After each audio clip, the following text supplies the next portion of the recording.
교우 관계가 넓고 명랑하다. 모든 일에 적극적이고 능동적이다. 여러분, 정부 24에서 학창시절 생활기록부를 떼어볼 수 있다는 사실 알고 계셨나요?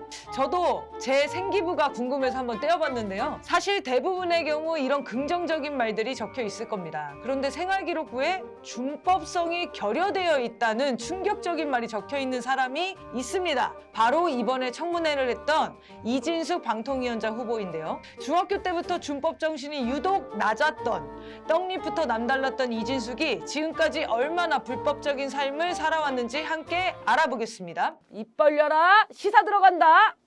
이진숙이 방통위원장에 결국 임명돼서 출근했다죠. 악마를 보았다, 이 말이 딱일 듯 합니다. 청문회를 단 5분이라도 본 사람은 이런 사람이 괴벨스가 되는구나 하는 생각이 들 텐데요. 청문회가 아니라 법정에 출석해야 하는 거 아닌가요? 이런 와중에 조선일보가 이진숙 청문회를 향해 하라는 청문회는 않고 빵문회를 하며 변죽만 울리다 끝났다며 청문회를 비판하던데, 빵만 기억나는 건 맞긴 맞아요. 무슨 빵에 원한 맺혔나 싶던데요. 아무튼 빵 셔틀 말고도 거의 기행에 가까운 것들이 얼마나 많이 나왔는데 그런 말로 청문회 격을 후려치나요. 퇴사 마지막 날 성심당 빵을 280개나 샀다는 기행이 문제가 아니죠. 자기 돈으로 그 빵을 사서 쟁여도 도덕적으로 문제는 문제거든요. 성심당 빵 때문에 빵집 줄 서는 알바가 다 생겼는데 맛집 사재기는 그 자체로 죄악입니다. 이거 굉장히 중요한 문제예요. 아무튼 가장 중요한 문제는 이걸 자기 돈이 아니라 법인카드로 긁고, 게다가 그게 퇴사 몇 시간 전에 선결제한 거라는 거 아닌가요? 일반 직장인도 이렇게는 안 합니다. 바쁘고 청렴하게 사느라 법인카드를 너무 한도 이하로 써서 퇴사날 억울해서 몰아 긁었고 사원들에게 작별 인사차 쐈다. 이렇게 이해를 해보려고 해도 그날만 그렇게 마구 긁은 게 아닌 거예요. 여러분, 진숙 여지도라고 새로운 지도가 나왔죠? 이진숙 법인카드 사용처를 담은 지도인데요. 한번 봐볼까요? 대전 MBC 근처에서 서울 자택 인근은 말할 것도 없고요. 남으로는 진주, 부산, 서쪽으로는 안면도, 동쪽으로는 포항, 정동지, 북쪽으로는 강화도에 이르기까지 법인카드를 쓰자고 전 국토를 종횡무진 누볐어요. 사용한 곳도 다종다양합니다. 호텔, 골프장, 식당, 노래방, 백화점, 극장. 이게 다 업무상 쓴 거라는데 도대체 무슨 업무를 하고 다닌 거예요? 어디 나이트클럽 영업사무도 이렇게 뛰지는 않을 것 같은데요. 서울 종로의 주유소에서는 주유 한 번에 200만 원을 계산하셨던데, 그래서 탱크라도 몰고 다닌 거 아니냐라는 말이 나오죠. 휘발유 대신 혹시 수정방이나 발렌타인 같은 거 넣고 달리는 건지도 의심스럽고요. 고액 주유비로 유명한 게 나경원이잖아요.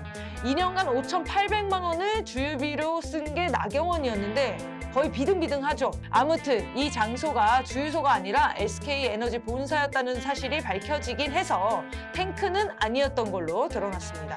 MBC 법인카드가 월 한도 220만 원인데 재임 기간 내내 월 평균 420만 원을 썼다는 거 아닙니까? 그런데 증빙 자료도 없다는 거고, 모두 업무상 접대비로 표기를 해놓고는 같은 시간대에 여러 번 접대비를 쓰기도 했어요. 극우 집회 인근 여러 카페에서도 같은 시간대에 카드를 긁고 다녔다는 거 아니에요? 극우 집회 참가자들 접대하고 다닌 거라고 충분히 의심되죠. 그런데 이 사람 장관 시키겠다고요? 대놓고 세금 빼먹고 다닐 사람 아닙니까? 횡령죄, 배임죄로 처벌해야 할 상황이죠. 법카랑 빵이 너무 많이 나와서 참 추잡한 사람이구나 할 텐데 추악한 구석까지 있습니다. 일본 극우도 울고 갈 수준의 처참한 역사 의식을 갖고 있다는 것도 드러났습니다. 5.18 폄훼도 그렇고 일본군 위안부 강제동원이라는 역사적 사실마저도 부인하는 태도 말이죠. 논쟁적 사안이라 답하지 않겠다고 말하는 그 낯짝에 욕이 치밀어 오르더라고요. 동네 통반장에서도 파면시켜야 할 수준의 인간을 장관급 공직에 등용하겠다는 게 말이 되는 얘기인가요? 게다가 윤석열 고위층의 부정부패 세트 중에 이게 빠질 수 없죠. 자녀 문제. 이진숙도 자기 딸을 강남 8학군에 진학시키려고 딸이랑 미국에 거주 중인 와중에 서초구 반포동의 아파트로 전입신고를 했더라고요. 딸이 목표하던 중학교에 진학하자마자 다시 원래 살던 곳으로 전입신고를 했다잖아요. 보통 이렇게 티나게 하지도 않는데 역시 준법성이 결여된 분은 확실해 보입니다. 아 참, 이진숙이 종군 기자로 유명해졌다는 얘기도 과장된 이야기라는 증언도 나왔습니다. 이라크에 가서 현장이 아니라 호텔방에 앉아서 기사만 썼다고 하죠. 미군이 안전하게 관리하는 지역만 다녔다더라고요. 그런데도 여성 종군 기자로 과대포장되었던 거죠. 청문회가 끝나고 국민들이 개탄하는 와중에도 이진숙은 페북에 이런 글을 떡하니 올립니다. 이진숙이 애정하는 어용노조인 MBC 제3노조에서 사상검증, 강압취조, 인신공격 난무했던 청문회란 글을 올렸는데 이걸 자기 계정에 공유해요.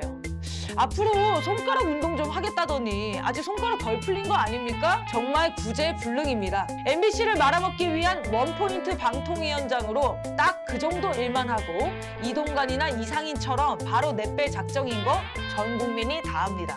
그런데요, 그거 안 됩니다. 지금 벼랑 끝에 누가 서 있는지 보세요. 윤석열과 난파선 상태인 국힘당이 벼랑 끝에서 벌벌 떨고 있어요. 이진숙이 간당간당한 그들을 세차게 밀며 뛰어내리는 게 지금 상황입니다. 업무상 접대의 화려한 결말이죠. 접대하던 그 사람들과 부디 열심히 추락하시기를 바랍니다. 지금까지 입 벌려라 시사 들어간다 이뻘씨였습니다.